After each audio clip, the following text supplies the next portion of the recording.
So Prof McDonald, you received the Nobel Prize in 2015, specifically for physics. But what is a Nobel Prize? Nobel Prize is a very prestigious prize awarded by the Swedish Academy of Sciences. It's come to be regarded in the scientific community as certainly one of the top, if not the top, recognitions for excellent science. In terms of what it means to a scientist to win the Nobel Prize, in my case, I was the director of a group which typically altogether was over 200 scientists, including a number of students we were educating in the process. Their satisfaction came from the science that they were able to do. But the Nobel Prize is the icing on the cake, so to speak. It's a recognition by a very astute group of people that what has been done is of significance in science. And in fact, what we measured, which was the properties of particles called neutrinos, requires a change to the very basic laws of physics at the most microscopic level. It was of significance. And that discovery is what our scientists are most proud of. The Nobel Prize is the icing on the cake, and I simply attempt to represent these 200 people who really did the work as well as I can. Listening to that, you get the sense that you must be really, really clever. Were you always this clever? I don't think so. Or maybe I was, but in high school I was not the top of my class. Maybe girls had something to do with that factor. In fact, I met my wife in high school. We've been married for 56 years now. Wow. So maybe that was a success as well. But I often say to students, if you're trying to think about what you should do for a career, first of all, think about the things that would be fun to do when you get up in the morning. And that's certainly been my case from the very beginning of my career. And then try a few of them and see what you're good at. And effectively, that's what happened to me. In high school, I didn't have a particularly top-notch physics teacher. I had a wonderful math teacher. So I went to university knowing that I was interested in math and could do it well, but I wanted to apply it. I then tried various sciences, and I just found I could do physics. I was getting 100 in the tests and so on, and so that's the second element.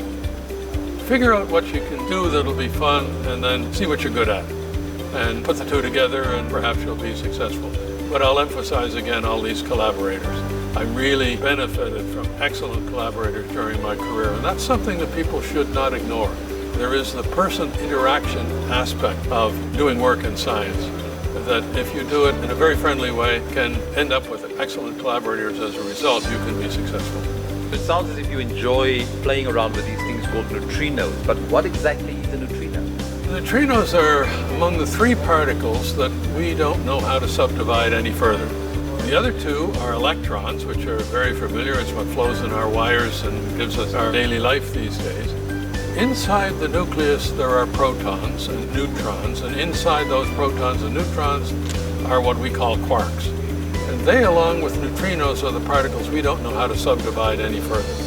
Neutrinos are only observed when they are emitted in a very rare radioactive decay called beta decay, or when they're produced, and they are produced in substantial numbers in the nuclear reactions that power the sun. It was those reactions that we studied by looking at these neutrinos here on Earth and understanding how the sun is burning in its very core. Neutrinos only stop if they hit the nucleus of an atom or one of the electrons head on. And so for them, matter is open space. They can travel through the distance that light travels in a year of lead and only have a 50% chance of hitting something. So they come out from the core of the sun with no problem. However, it makes them very difficult to detect. And so we built a detector the size of a 10-story building in order to detect 1 neutrino an hour from the sun. In order to do this, we had to have the lowest radioactivity location ever created. And so we went 2 kilometers underground to get rid of cosmic radiation that's taken out by the rock. And then we made everything that we constructed our detector from ultra pure in radioactivity, and everyone took a shower and wore lid-free clothing like you do when you're manufacturing computer chips. And we did this in constructing this detector the size of a 10-story building, and we were successful as a result, which is why I emphasize the team effort associated with this experiment. So your activity is in what we would call basic science, but what is the connection between basic science, sustainability, and impact? Well, it turns out that basic science, if you understand the laws of physics and chemistry and other sciences extremely well, you can then apply them very effectively. Time magazine designated Albert Einstein as the person of the 20th century, not because he invented the laser or the GPS system or computers, but because the basic science he did at the beginning of the 20th century was instrumental in people being able to apply it to do these other things that are of great benefit to mankind.